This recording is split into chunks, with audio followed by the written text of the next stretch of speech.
want to. Now I use a drum pad instead of a stomp box. This is how I use my equipment.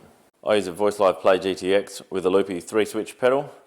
The beauty of the way that I've got it set up is that I can use the kick drum trigger or the hi-hat trigger. You can use the kick drum from the drum pedal like a stomp box. One of the cool things about having the drum pad through the loop pedal is I can loop the drum pad and the guitar at the same time.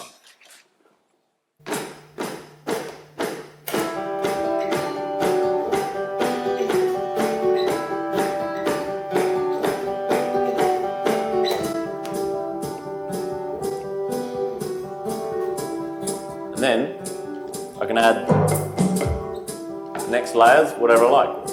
So I'll do kick drum.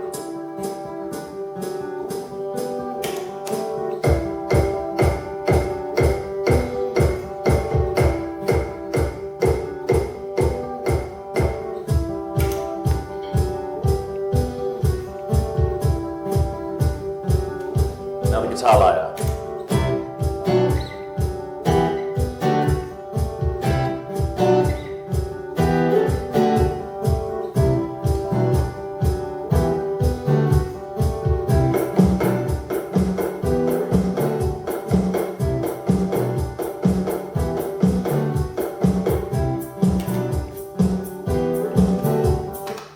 Okay, what I've done is laid down the first guitar with a hi-hat. Then I've added a layer of a kick drum which I could take in and out if I wanted to using the undo pedal. But instead I've added the second guitar part plus the offbeat shaker and a snare drum. That's the first layer. Second layer.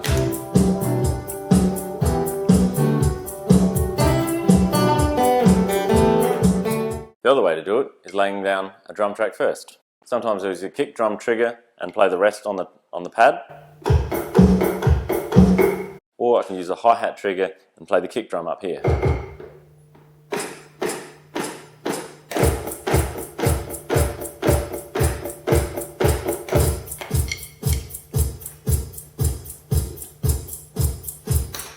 And then I can lay a guitar layer on top of that.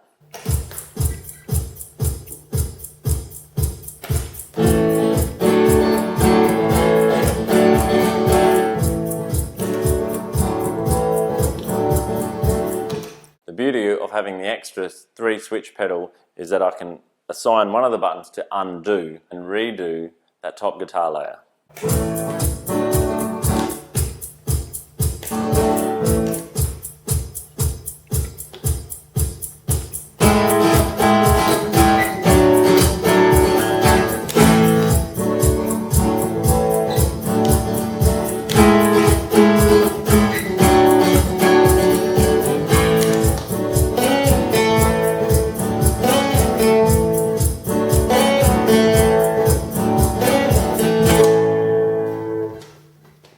Now I use an old Boss GT6 to add some effects, like an octave shift.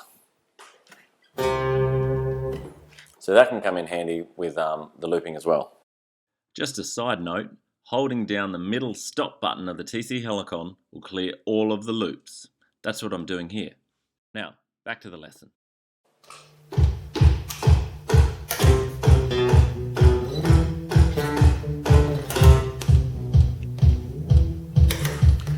And usually I'll add a guitar part doing the same thing just to fatten it up a bit.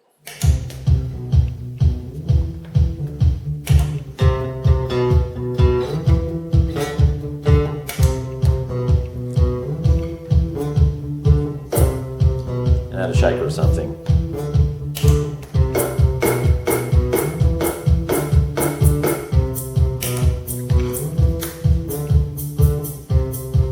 So that's my first layer. I'm going to add a second guitar part which has a bit of delay and a snare as well.